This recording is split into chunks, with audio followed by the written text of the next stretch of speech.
Hello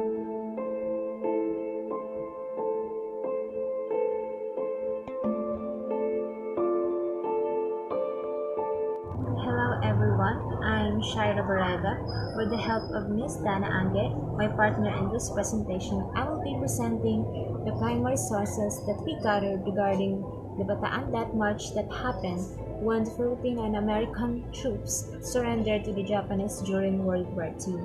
And we gathered some photographs of newspaper publication during those times by Lincoln Star, and a little background about the said newspaper publication. In 1902, Lincoln utilities tycoon and millionaire D.E. Thompson established the Lincoln Daily Star.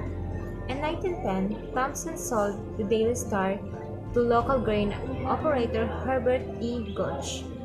The Great Depression caused Gooch to sell the publication to the Lee Group of Davenport, Iowa, now as Lee Enterprises, for $1 million in 1930. As the Depression wore on, financial circumstances forced the Secrets and Lee Group to buy minority interest in each other's companies in 1931 to stay afloat.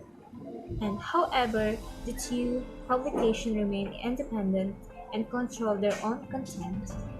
This is the first newspaper front page headline announcing the fall of Bataan Peninsula to Japanese after 3 months trying to fight.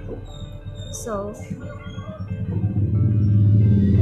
the next news is end stories photos from fall of Bataan to Japanese on April 1942. Another is a timeline of events in Bataan leading up to the American and Filipino surrender on April 9, 1942.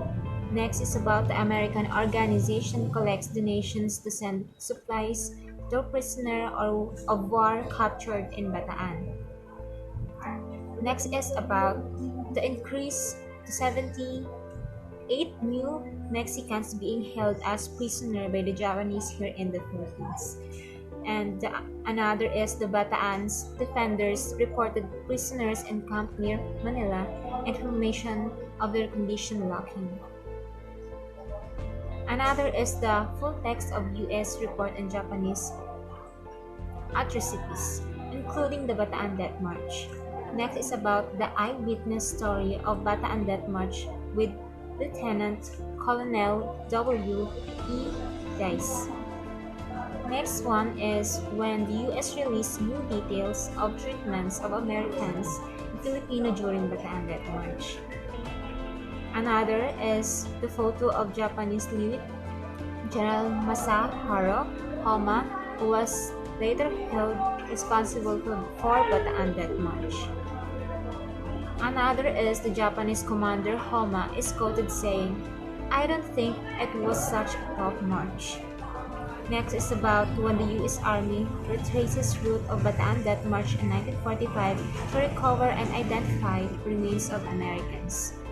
Another is the Masaharu Homa admits to issuing the order to Bataan Death March during was crimes trial.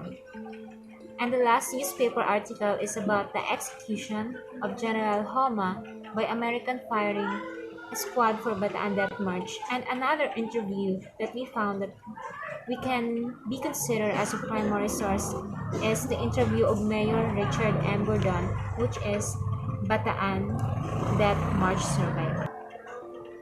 Mayor Richard M. Gordon is a retired U.S. Army, a defender of Bataan, and is a survivor of the Death March Camp O'Donnell Camp, Cabanatuan, and 3 years captivity in Mitsubishi, Japan.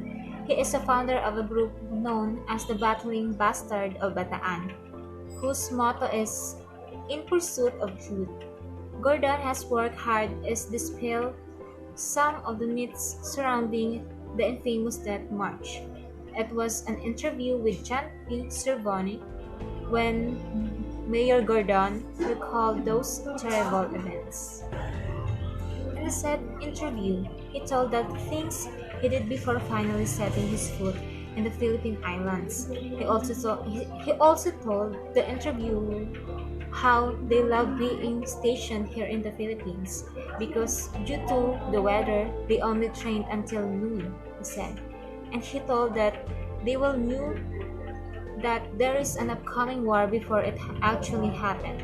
He also recalled that first battle for Bataan, which officially began on January 2, 1942, and held the ground of 2 months. And actually, Japanese weren't able to defeat their line of defense during that time, and how they thought that everything was settled not until Japanese replacement arrived. He said as well how the lack of funds and firearms to defend the troops that being how rations are being cut in halves every month. And many of the soldiers are being sick because of malaria. Those are the factors that push them to surrender to the Japanese on April 9, 1942.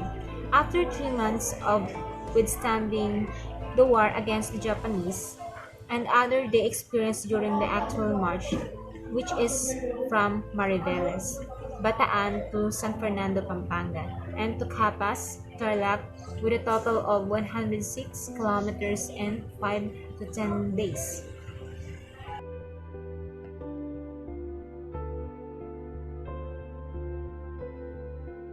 So on behalf of Jeffrey, who was assigned to write about external criticism, here is our script.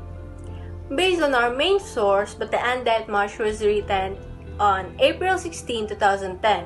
It is the most important thing so that we know the physical and historical characteristics as well as the materials used in writing this document. This article was written on Lincoln Star. It is a journal in Nebraska, Commonwealth located in Lincoln, Nebraska. The author of this article is Joe Dugan. So this article survives because it published in a journal. They have proof or evidence that it is true and not fake. And the materials they use is the Advanced Manufacturing Company that is constructing a carbon black plant at the Nebraska Public Power District Sheldon Station near Hallam-Lincoln Technical Center, where it will do research and development of products that use carbon black, including tires, plastics, and cell phones. Especially, this article is authentic because it has facts and evidence to make sure that it is legit and not just fiction. Here's the link to prove that it is true article and authentic.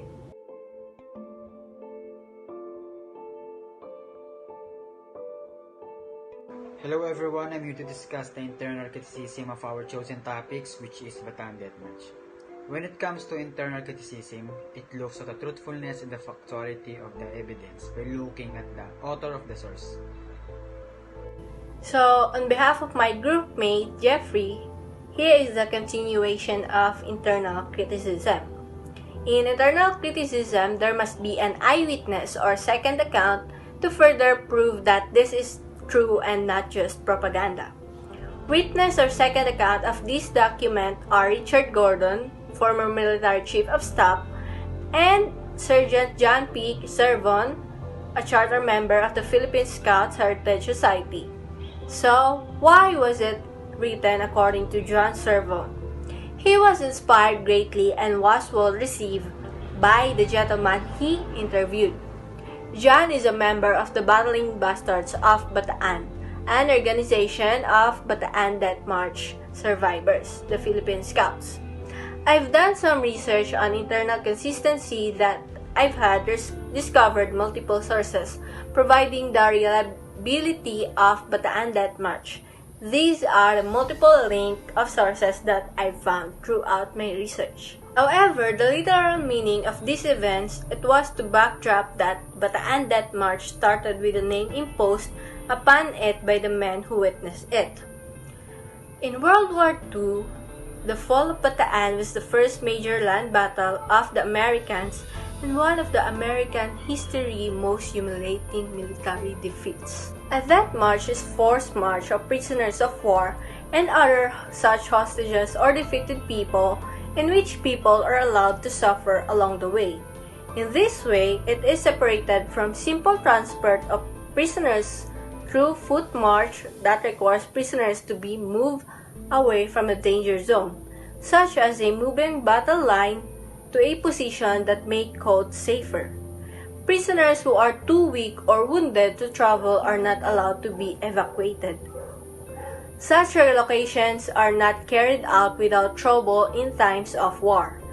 Death marches typically include hard physical labor and violence, abuse of injuries and disease of inmates, active hunger and dehydration, humiliation and torture, and execution of those who are unable to keep up with the speed of the march.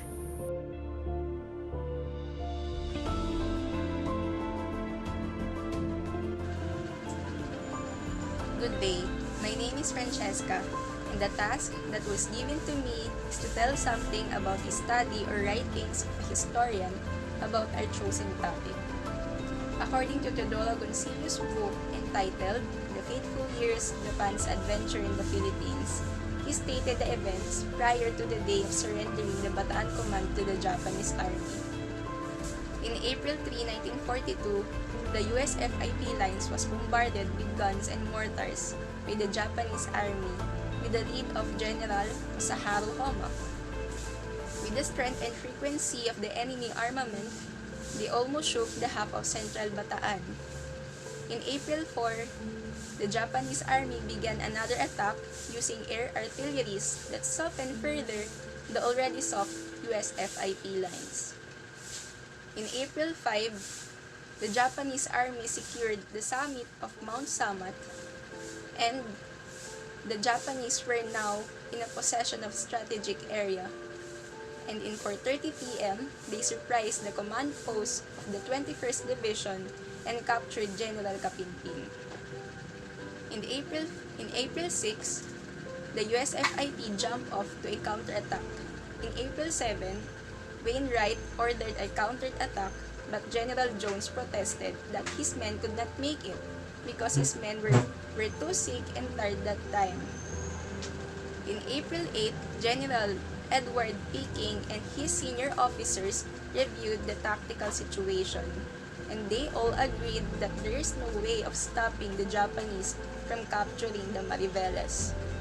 In April 9, General Edward P. King surrendered the Bataan Command to the Japanese in a meeting with General Kameichiro and Colonel Sato in exact 12:30 p.m. After the official surrender of Bataan, thousands of Filipinos and Americans were forced to march from Mariveles, Bataan to Capas, Tarlac. On behalf of John Archie, who was assigned to find historians about Bataan Death March, here is our script. Captain William Dias was the author of this eyewitness account returned to the U.S. in July 1943. He was promoted to Early Colonel and began his training in a P-38 fighter plane in anticipation of returning to combat. On December 23, 1943, he was killed in an air crash while attempting to steer his burning plane to a vacant field near Los Angeles. William Dias was an officer of the United States Army Air Forces during World War II. He was captured after the Allied loss at the Battle of Bataan and endured the subsequent Bataan Death March.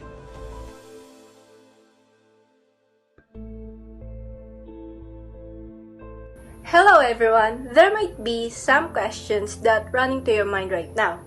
I'm Roby and I'm wondering if you ever thought, what was Bataan's role during World War II?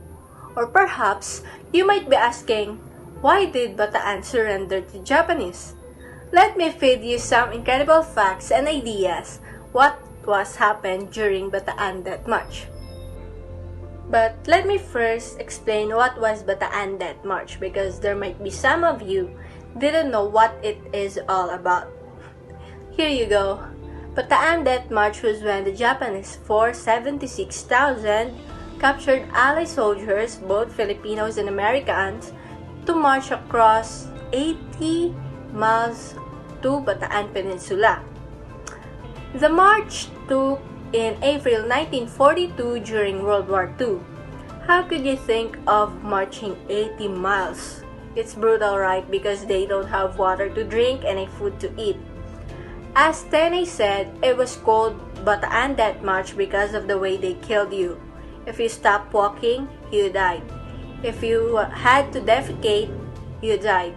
If you had malaria attack, you died. It made no difference what it was. Either they cut your head off, they shoot you, or they bayoneted you. But you died if you fell down. Next thing that might come to your mind right now is the role of Bataan during World War II.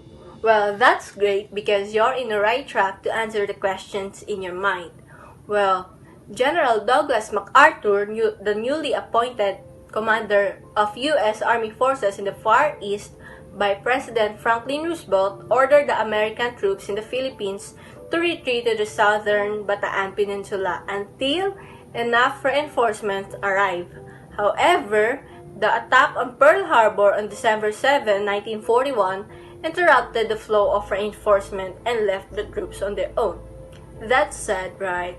But the bottom line is, why did Bataan surrender to Japanese? Here you go. After learning more than half of the Philippine Army warriors perished in Bataan, Commonwealth President Manuel Quezon wrote U.S. President Roosevelt on February 8, 1942 for the U.S. to immediately grant independence so that the Philippines could declare a status of neutrality and request that U.S. and Japanese soldiers mutually withdraw from the Philippines in order to save the lives of the remaining Filipino soldiers in Bataan.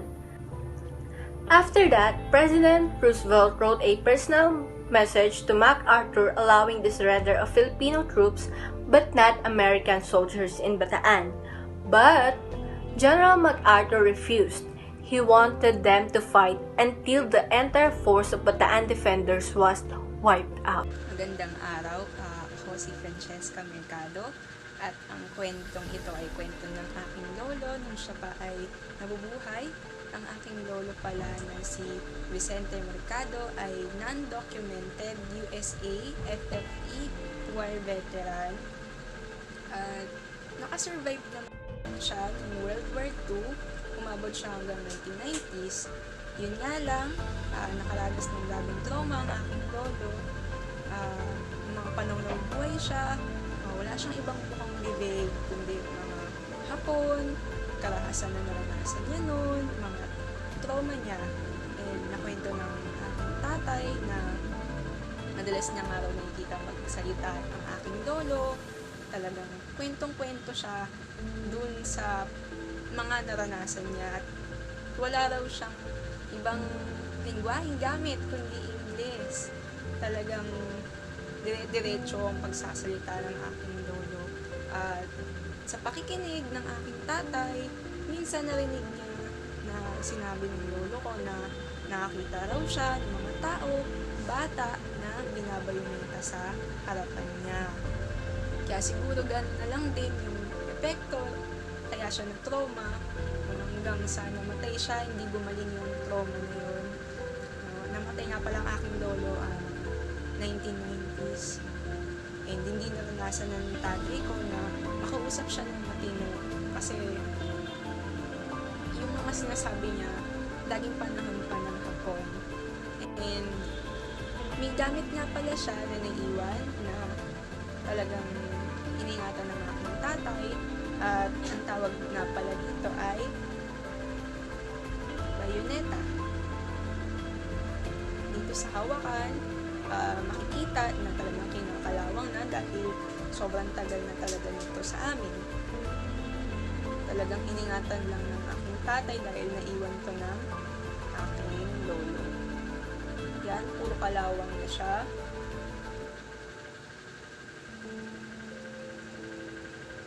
At dito sa parte na to, matulis or matalas talaga. And dito yung digaan. Ganito siya kalaki. Siguro nasa sa isa't kalahating ruler yung laki niya. At mabigat siya. Ito raw ay naiwang gamit ng aking lolo at sabi na ginamit niya raw to nung panahon na siya ay napasama sa World War II.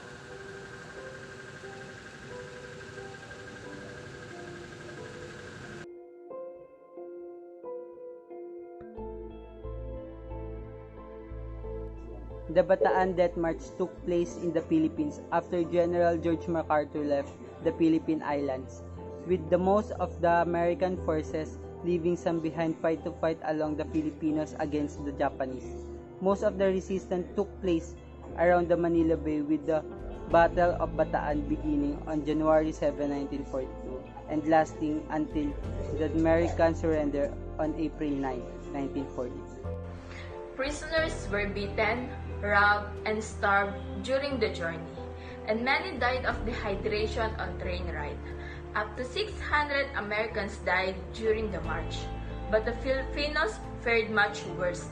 Some estimates are that up to 20,000 died during the Bataan Death March. After the war, Japanese General Masahiro Homa was convicted of war crimes for his role in Bataan Death March and executed. The Bataan Death March is a significant event in American and Filipino history.